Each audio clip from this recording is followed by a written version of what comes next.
بسم اللہ الرحمن الرحیم اللہم صلی علی سیدنا مولانا محمد معدن الجود والکرم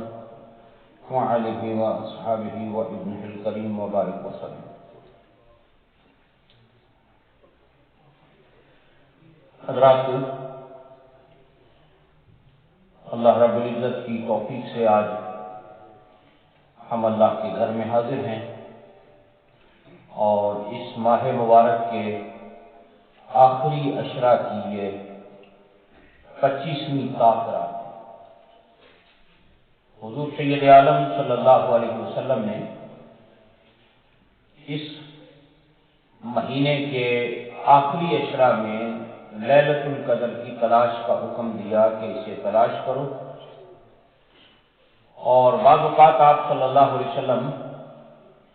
اس کی نشانیاں بھی بیان فرمایا کرتے تھے، جس کا ذکر ہم نے جمعرات کو بھی کیا تھا کہ ایک نشانی تو یہ آئی کہ یہ نہ رات ٹھنڈی ہوتی ہے نہ گرم ہوتی ہے، نہ اس رات میں ستارے مارے جاتے ہیں، نہ اس رات میں ستارے مارے جاتے ہیں، اور اس صبح کو طلوع ہونے والا سورج پلیٹ کی طرح، تشت کی طرح بالکل بغیر شعاؤں کے طلوع ہوتا ہے۔ آسان سا نسخہ اور طریقہ نبی پاک علیہ السلام نے اسے پانے کا یہ بیان کیا کہ جس نے اس ماہ مبارک میں عشاء کی نماز جماعت سے پڑھی، اور دوسری روایت میں عشاء اور فجر دونوں جماعت سے پڑھی، اس نے لیلۃ القدر کو پا لیا۔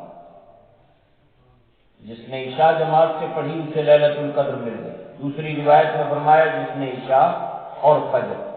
اس پورے مہینے میں جماعت سے ادا کی اسے لیلۃ القدر نصیب ہو۔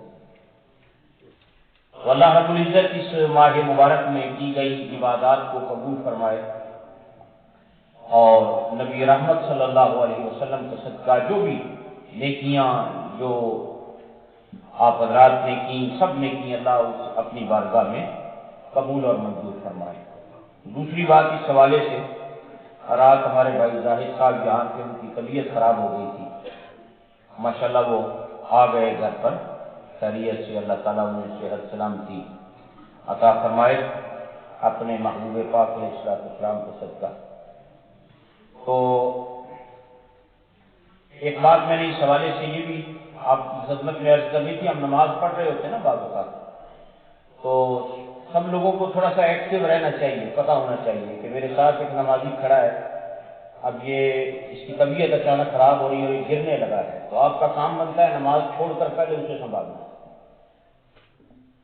مطلب ہے آپ کو اندازہ بندے کو ہو جاتا ہے نا کہ بندہ ٹھیک ٹھاک کھڑا ہے، ناری ڈگن لگا ہے یا کچھ ہون لگا ہے، تو آپ سلام پھیر کے اسی وقت اس کو سنبھالیں اور اس کو بٹھائیں یا اس کو پیچھے لے کر جانے کی جو بھی ترتیب اور سبیل بنے وہ کرنی چاہیے۔ بعض اوقات کسی کو مرگی کا دورہ پڑ گیا نماز پڑھتے ہوئے، تو فوراً جو آس پاس کھڑے ہیں اس کو سہارا دے کے اس کو کنٹرول کریں، نہ کسی کو میں سلام پھیراں گا تو تھوڑی نماز کی قضا ہے، وہ بابا اس بات کے اندر نہیں، نماز کی قضا ہے، خدمت کی قضا نہیں۔ اور یہ جو اسلام ہے اس کے اندر بڑی خوبصورت نبی پاک صلی اللہ علیہ وسلم کی تعلیمات ہیں۔ کئی مرتبہ صحابہ کہتے ہیں کہ ایسا ہوتا کہ ہم نے دیکھا حضور مصلی پہ کھڑے ہیں، تکبیر ہو گئی ہے، اور اللہ اکبر کہہ کے نماز شروع کر دی، پیچھے سے آواز آئی میں مشکل میں ہوں میری مدد کریں، حضور مصلی چھوڑ کے پہلے اس کی مدد کے لیے تشریف لے جاتے، اس کی مشکل حل کرنی، اس کا کام کرنا، پھر آ کر نماز آپ نے ادا کرنا۔ اسی طرح کوئی بندہ، آپ نماز پڑھ رہے ہیں، کوئی بندہ نابینا ہے، کنویں میں گر رہا ہے، دریا کے کنارے ہے، گرنے لگا ہے، آگے پانی ہے، آگ ہے، کوئی نقصان دینے والی چیز ہے، بندہ نابینا اسے نہیں نظر آ رہا ہے، تو اسی پیچھے اسے قرآن پہ پڑھ دے ہو، نوافل پہ پڑھ دے ہو، نماز پہ پڑھ دے، آپ کو پتہ یہ گر جائے گا جا کر پانی میں یا کسی اور نقصان میں، فوراً نماز توڑ کر پہلے اس کی مدد کرنی ہے، جا پہلے اس کی جان بچانی ہے، اس کو سنبھالنا ہے۔ یہ اسلام کی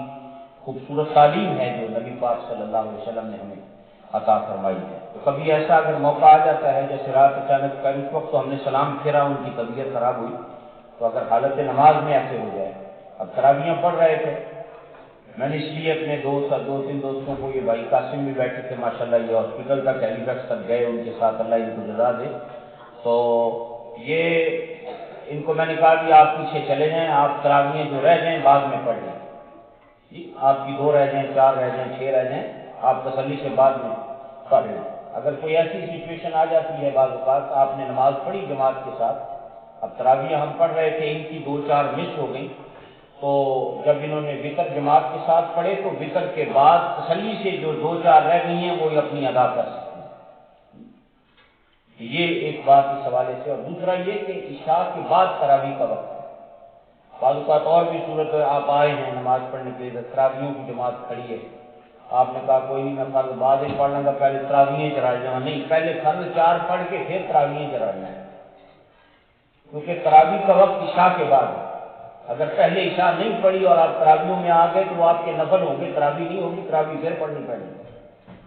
پہلے فرض، اس کے بعد جو ہے آپ آ کر تسلی کے ساتھ سکون کے ساتھ جو ہے فرضوں کے بعد آپ باقی شروع کر لیں، بعد میں وطر جماعت کے ساتھ بے شک پڑھ لیں، جو تراویحیں آپ کی رہ گئی ہیں بعد میں بھی ادا کر لیں، بعد میں پڑھ لیں، وطروں کو جماعت کے رہنے نہ دیں۔ بعض علماء کہتے ہیں کہ یہ فرض جماعت نال نہیں پڑھے تو وطر بھی جماعت نال نہیں پڑھو، اس پر مفتی منیب الرحمان صاحب کا بڑا تفصیلی فتویٰ ہے، انہوں نے کہا کہ نہیں، کسی صورت میں بھی جماعت کی نماز جو ہے اس کو چھوڑنا نہیں چاہیے، اگر موقع مل رہا ہے تو آپ پڑھ لیں، اور جو رہ گئی ہیں تراویحیں وہ بعد میں پڑھ لیں۔ تو اللہ تعالیٰ ہمیں نیکی کے کاموں میں تعاون کی توفیق عطا فرمائے۔ کہ بھائی محمد ابرار لاکوڈ فارمیسی